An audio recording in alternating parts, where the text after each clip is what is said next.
Assalamualaikum warahmatullahi wabarakatuh. Selamat malam teman-teman. Kembali lagi bersama saya Dilia Putraningsi. Pada kesempatan kali ini kita akan membahas tentang teori perdagangan internasional. Di sini saya akan menjelaskan secara singkat, padat, dan jelas agar kita semua mudah dalam memahaminya. Jadi teman-teman, teori perdagangan internasional itu sendiri adalah serangkaian konsep dan prinsip yang digunakan untuk menjelaskan fenomena perdagangan antar negara. Adapun beberapa teori perdagangan internasional yang paling terkenal. Yang pertama, teori keunggulan mutlak. Teori ini dikemukakan oleh ekonom klasik David Ricardo. Teori ini menyatakan bahwa negara harus fokus pada produksi barang atau jasa di mana mereka memiliki keunggulan absolut dalam hal efisiensi. Dengan demikian, perdagangan internasional akan terjadi ketika negara-negara memanfaatkan keunggulan mutlak mereka. Contohnya itu seperti ketika seseorang baik dalam membuat kue dan juga dalam memperbaiki sepeda. Namun orang tersebut akan fokus pada membuat kue jika itu lebih menguntungkan baginya. Negara pun melakukan hal yang sama dengan barang atau jasa yang mereka lebih baik dan efisien dalam memproduksinya. Yang kedua, teori keunggulan komparatif.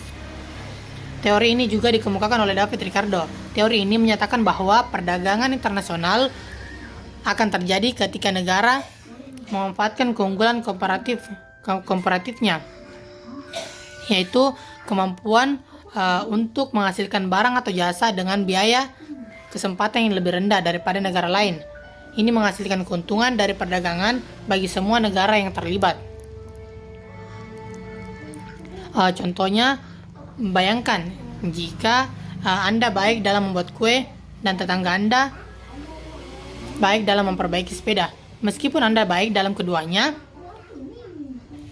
mungkin lebih baik jika Anda fokus pada salah satunya saja, misalnya membuat kue dan tetangga Anda memperbaiki sepeda. Dengan cara ini, Anda bisa saling tukar barang atau jasa dan sama-sama mendapatkan manfaat. Yang ketiga, model Heckscher-Ohlin. Teori ini dikembangkan oleh ekonom Eli Heckscher dan Bertil Ohlin.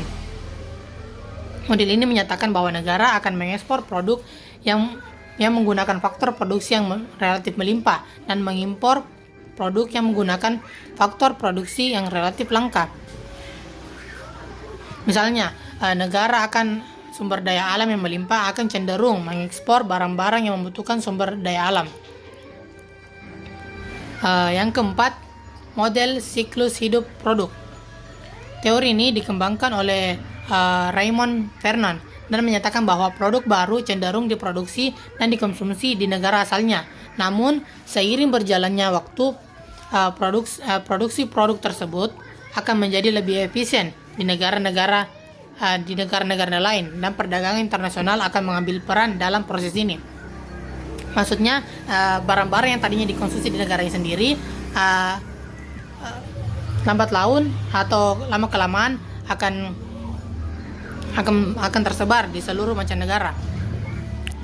Selanjutnya, yang kelima, teori diferensiasi produk atau produk berbeda. Teori ini dikembangkan oleh Paul Krugman. Teori ini menekankan pentingnya diferensiasi produk dalam perdagangan internasional. Krugman berargumen bahwa perdagangan internasional terutama terjadi antar negara yang memproduksi produk dengan perbedaan nyata dalam hal kualitas, merek, atau gaya. Contohnya, ini diferensiasi produk ini adalah tentang bagaimana produk yang berbeda-beda bisa menjadi alasan orang melakukan perdagangannya. Misalnya, seseorang mungkin lebih suka mobil Jepang daripada mobil Jerman karena perbedaan kualitas atau mereknya. Atau mungkin juga karena selera orang yang berbeda-beda.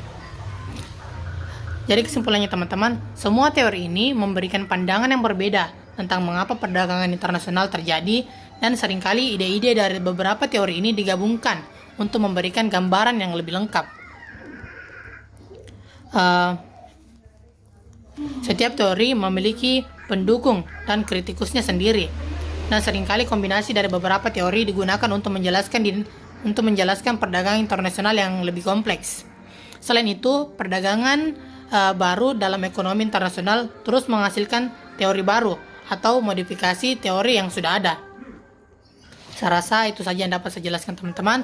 Semoga teman-teman mengerti. Kurang dan lebihnya mohon dimaafkan. Wabillahi taufiq wal hidayah. Wassalamualaikum warahmatullahi wabarakatuh. Sampai jumpa di video-video selanjutnya. Bye bye.